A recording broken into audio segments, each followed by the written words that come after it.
The night my uncle kicked me out, the Alabama sky roared with thunder like it was echoing his rage. Rain poured in sheets as he hurled my backpack onto the driveway, yelling, "No niece of mine is going to waste her Ivy League degree on some bottom-barrel tech job." He waved the resignation letter I'd left on his desk like it was a betrayal. That desk, like everything else in the family accounting firm of Reynolds and Reynolds, was carved into my life plan, a plan I hadn't written. We were a family of titles and traditions, doctors, lawyers, certified public accountants. According to Uncle Frank, being professional meant spreadsheet suits and legacy. So when I left behind a secure partner track career and broke off my engagement to Michael Bennett, the polished, well-connected son of a local judge, they saw it as disgrace, not bravery. But I wasn't chasing chaos. I had a plan one that started with an entry-level job in tech support. Sure, it sounded like a downgrade, but beneath the surface, I was mapping a future they couldn't see. I wasn't walking away from my potential. I was reclaiming it, even if it meant being cast out like a failure.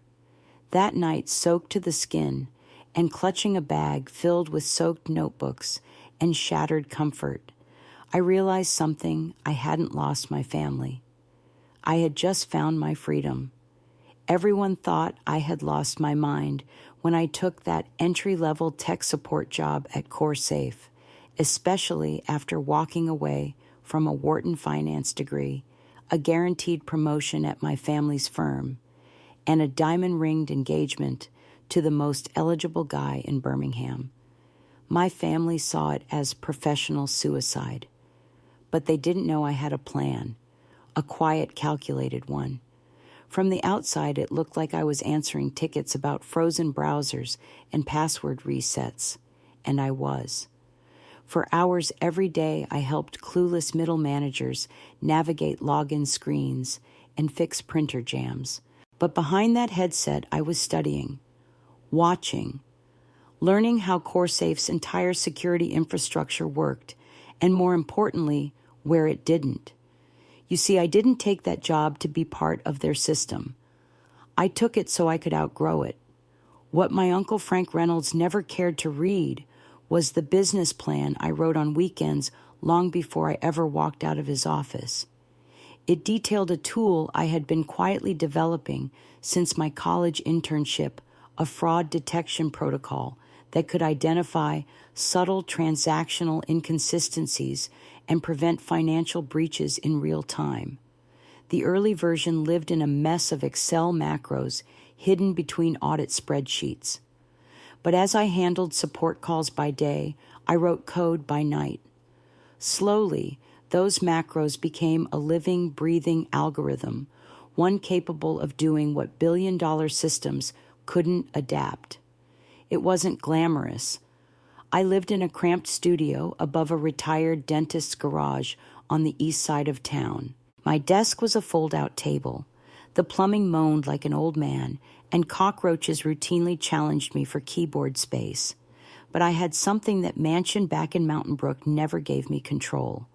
My walls were bare, but my dreams were full. I worked in silence, letting the noise of disapproval fade into the distance.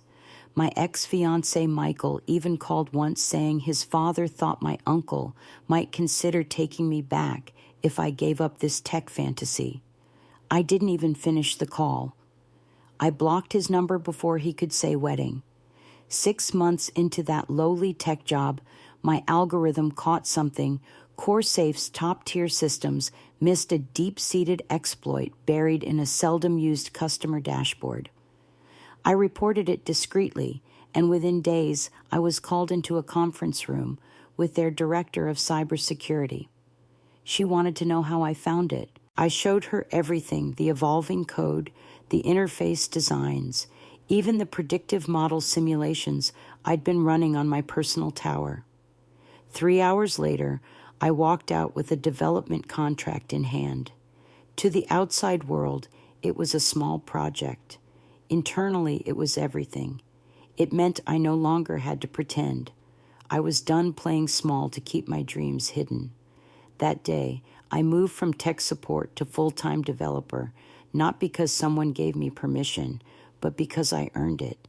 I didn't celebrate. I got back to work because I wasn't trying to prove my family wrong anymore. I was finally proving myself right.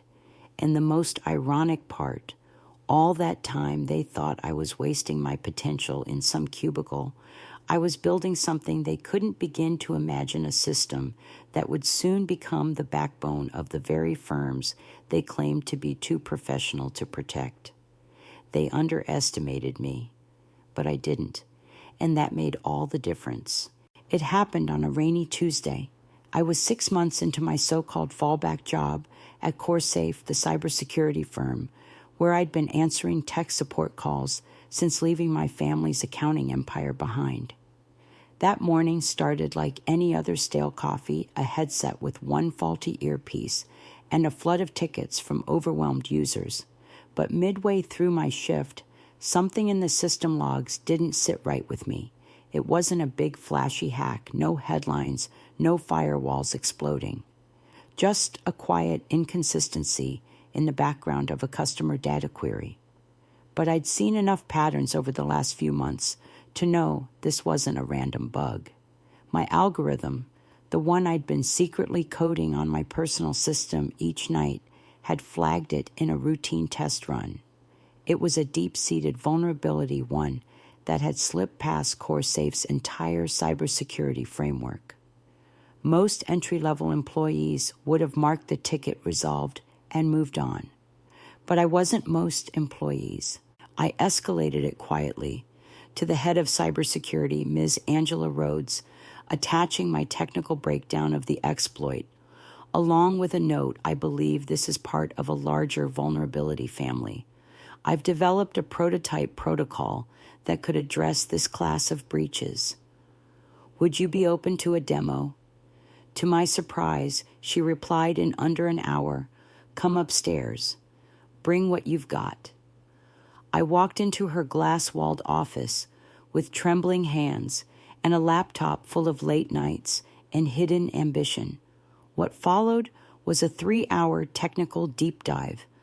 I explained the core logic of my protocol, how it adapted based on behavior analysis, learned from repeated user patterns, and could flag suspicious actions long before traditional systems even blinked. She didn't say much, just listened, nodded, asked sharp questions. And then, with the kind of calm that could shake the world, she said, "We'll write up a contract. Small scale, internal use only for now. But this is good work. Really good." That was it. I didn't get confetti or champagne. I walked out of that meeting with a starter contract, a non-disclosure agreement, and my first ever tech development role. But more importantly, I walked out with validation. The thing I'd been building in the shadows for years, the dream that cost me my family, my engagement, and my place in that carefully designed world, it finally had a real shot. I went home that night and opened a new GitHub repo. I called it Shield Core, and I started rebuilding my tool from the ground up. Now I wasn't just coding for myself anymore. I had a real environment, real test cases, and real funding, modest but mine. When I checked my inbox that night, I saw an email from my aunt. The subject line read, "Update." The message was short, too short to be hers. It had Uncle Frank's tone written all over it, tech support to junior developer. That's the legacy you're writing now. I didn't respond. I didn't need to. For the first time, I wasn't chasing a dream. I was living it. And while they were still worried about brunch invitations and legacy marriages, I was watching my code evolve, adapt, and protect the way no one had protected me. I stayed focused. The contract grew. My algorithm expanded. And I knew deep down this was just the beginning. That little glitch I found. It wasn't just a system flaw. It was my window, a crack in the ceiling I'd been told not to climb through. But I climbed anyway, and I didn't look back. No one knew my name when Vega Sentinel first hit the cybersecurity market, and that was on purpose. I kept my identity hidden not out of fear, but out of clarity. This wasn't about revenge or applause. It was about building something that could speak for itself and protect people in ways I once needed protection. After that first development contract with CoreSafe, things started moving fast. Word got around in quiet circles not about me, but about a new protocol light years ahead of anything on the market. Firms whispered about a fraud detection system that could see breaches coming before they even happened. Before long, Stripe reached out.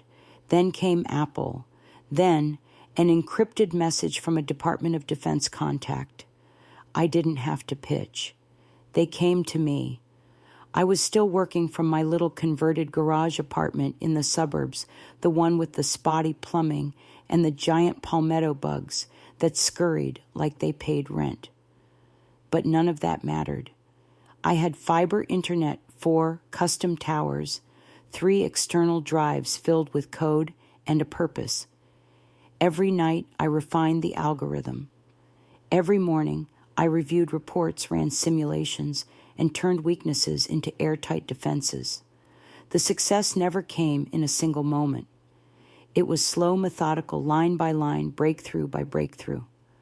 I upgraded from a guest house to a modest condo, then a bigger one.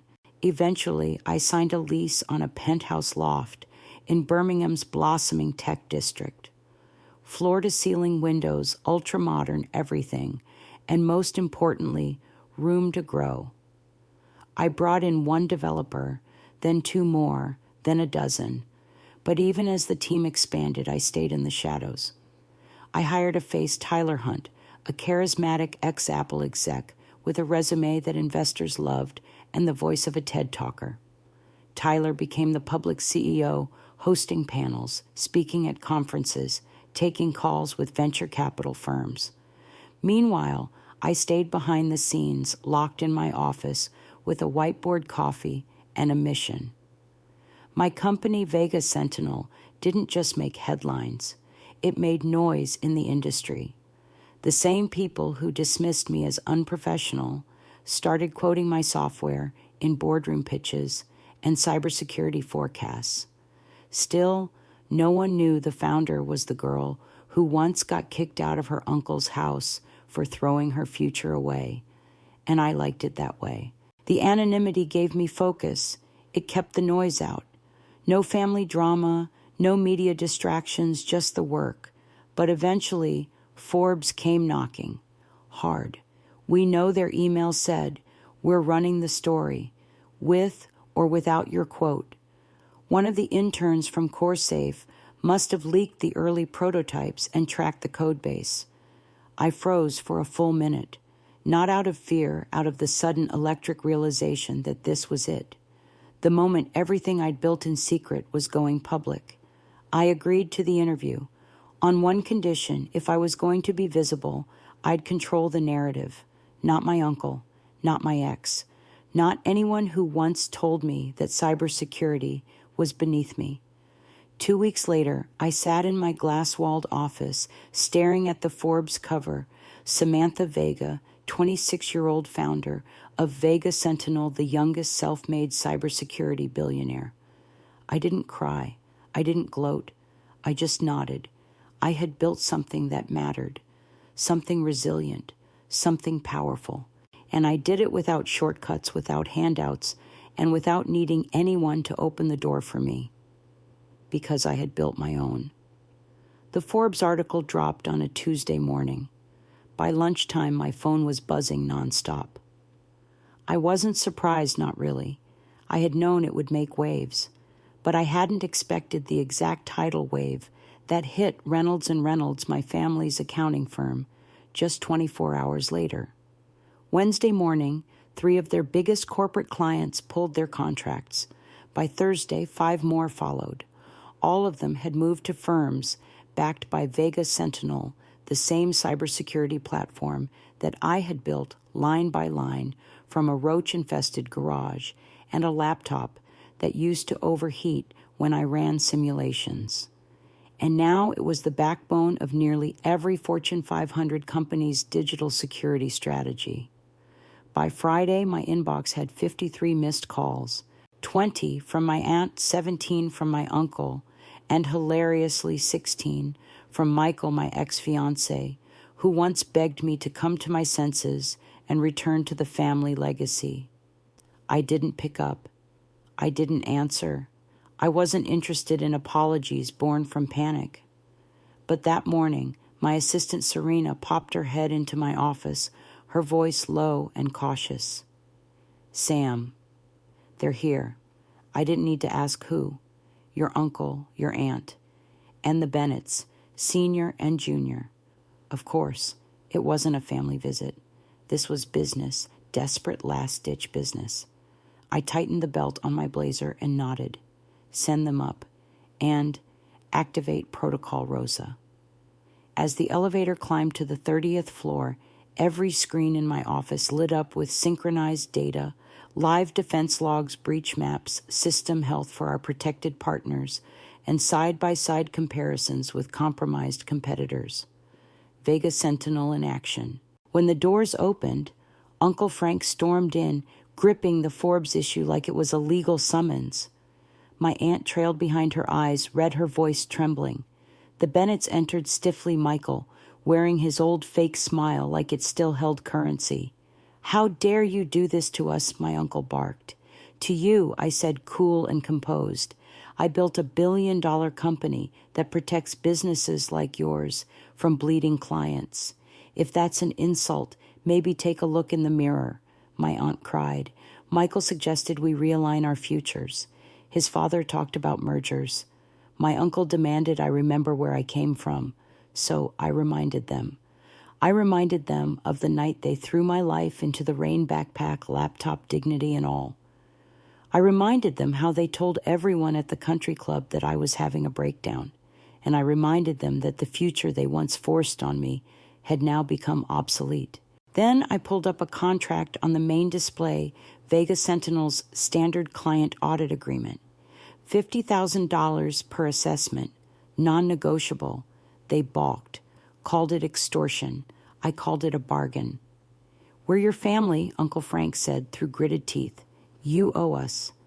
I stood, walked around the desk, looked him in the eye. "No, I don't owe you anything. I built this without your help, without your blessing, and despite your sabotage. This isn't personal. It's business. If you want my protection, you'll pay like everyone else." They left humiliated, but they signed the contract days later, full payment wired. That week, I framed the Forbes cover beside a 5/7 photo of 12-year-old me sitting at my first computer, the one my grandmother gave me when no one else believed. One photo was the dream, the other proof that I made it real. They underestimated me, but I built a future that didn't need their approval, just their acknowledgement in the form of a check. By the time they showed up uninvited at my office, I already knew what they wanted.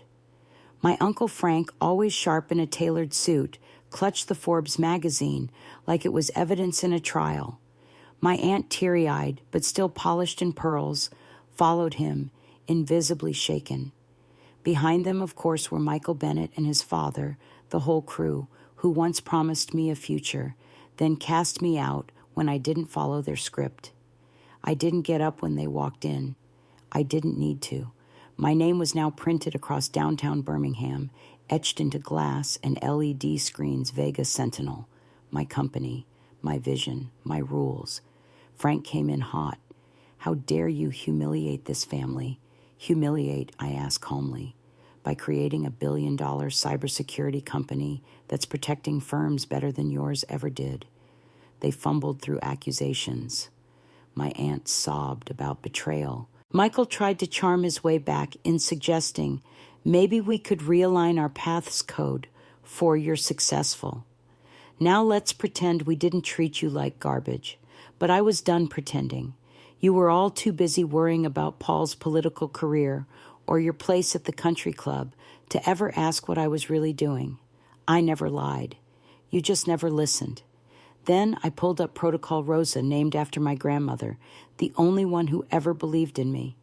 My office screens lit up with real-time metrics attacks, stopped threats, neutralized breaches prevented, and alongside it a standard Vega Sentinel audit contract. $50,000, non-negotiable. They gasped. "That's outrageous," Judge Bennett muttered. "No," I replied. "It's a bargain. Ask the clients you lost this week." My uncle turned red. My aunt whispered my full name like it might bring me back into the fold. "It's over," she said. "No," I said, standing tall. "It just began. And from now on, not even family skips the audit." Then I did what they never expected. I treated them like every other client. No special treatment, no discounted favor. If they wanted my protection, they had to earn it, just like I had to earn every bit of respect they refused to give me for years. They signed the paperwork the next week. Wire transfer cleared in full. It wasn't about revenge. It wasn't even about proving them wrong anymore. It was about protecting what I'd built, about finally setting boundaries with the people who only showed up when they needed something. And for the first time, I was the one drawing the lines. That day didn't bring closure, but it brought clarity. I looked at the framed photo of 12-year-old me at my first computer beside the Forbes cover and smiled. Not everyone who walks back into your life deserves a seat at your table. Some just need to be handed a contract and shown the exit. After everything, the rejection, the silence, the headlines, it was a simple photograph that stopped me in my tracks. My aunt left it behind, tucked inside a manila envelope on my desk. It was me at 12 years old, hunched over my first computer in my grandmother's den, wires tangled like dreams not yet shaped. That computer, gifted by Abuela Rosa, was the beginning of everything. With it came quiet nights of hidden learning and whispered encouragement. While the rest of my family scoffed at tech as a hobby, she leaned in during dinners and slipped me books on logic gates and C++. She saw the spark before I did. And now, decades later, that spark had built Vega Sentinel, a company guarding the digital futures of corporations worldwide.